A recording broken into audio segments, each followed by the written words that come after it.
नमस्कार, खबर समय जगत में आपका स्वागत है। मैं हर्षिता जौहरी। आई नजर डालते हैं देश प्रदेश से जुड़ी तमाम खबरें। भोपाल।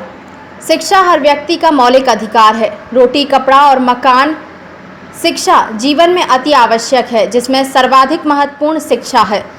समय जगत समूह के प्रधान संपादक अशोक त्रिपाठी जी ने लगातार शिक्षा माफियाओं के खिलाफ आवाज उठाई है और उनकी मांग है कि वैश्विक महामारी में हर बच्चे की फीस माफ हो।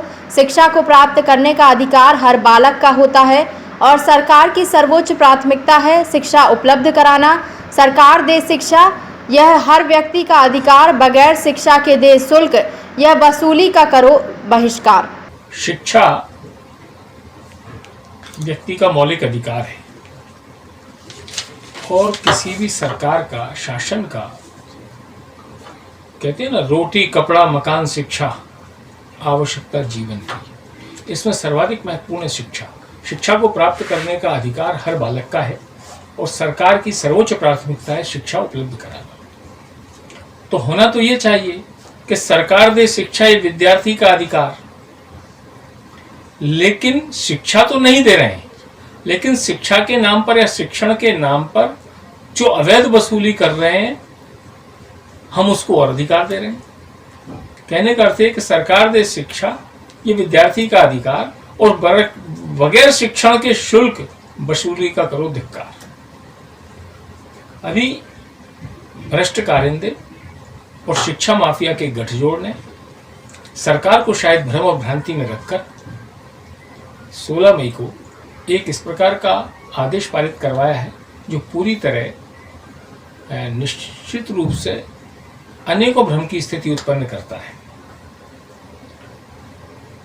सरकार को चाहिए कि प्रत्येक बालक को शिक्षा दे। इन परिस्थितियों में या दूरस्थ ग्रामीण अंचलों में या कस्बाई क्षेत्रों में निश्चित रूप से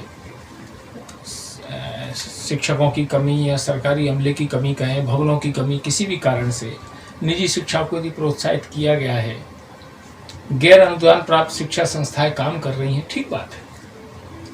लेकिन कोरोना संकट काल में जहां किए गए कार्य पर लोगों ने छूट दी।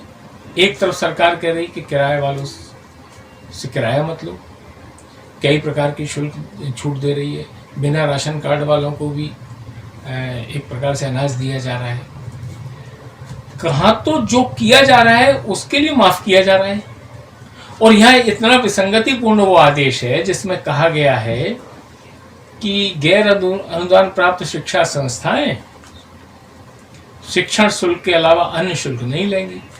आदेश ऐसा लगता है जैसे कि करोड़ों बच्चों के हित में निकाला गया हो, करोड़ों बच्चों के हित में साधक हो, लेकिन वो तो पूरी तरह उनके हितों में बाधक है, क्योंकि अधिकांश भाग तो शिक्षण शुल्क होता है और शिक्षण शुल्क होता है 2/3 से अधिक होता है, और देने वाले करोड़ों में, वो शुल्क पहुंचेगा अरबों में।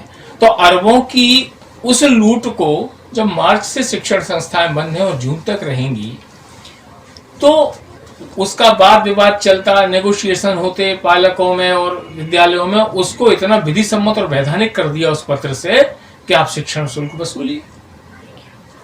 और सर्वोच्च अधिकारी शिक्षा विभाग के कहते हैं कि नहीं, इतना तो जरूरी है, नहीं तो उनका स्टाफ का कैसे चलेगा, बिजली पानी का कैसे चलेगा। तो फिर तो सारे होटल व्यवसायी और अन्य सेवा कार्य जो भी कर रहे हैं, उनके स्टाफ के होटल बिल के, बिजली बिलों की, सबकी चिंता करनी चाहिए।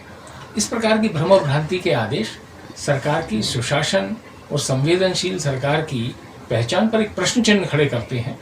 सारे अभिभावक, पालक, विद्यार्थियों को चाहिए कि इस विसंगतिपूर्ण आदेश के संबंध में अपने मत और पक्ष रखते हुए, इसको निरस्त करते हुए स्पष्ट आदेश होना चाहिए कि आपके द्वारा जो भी गतिविधि जो की गई हैं, जो भी सेवा दी गई, ट्रांसपोर्ट, उसको बिल्कुल लीजिए उसका, और शिक्षण किया गया तो शिक्षण का लीजिए, लेकिन सेवा नहीं तो कर नहीं, शिक्षण नहीं तो शुल्क नहीं। धन्यवाद। खबर समय जगत के लिए संवाददाता शक्ति Bharti, Bhopal. For latest news, subscribe to our channel and press the bell icon.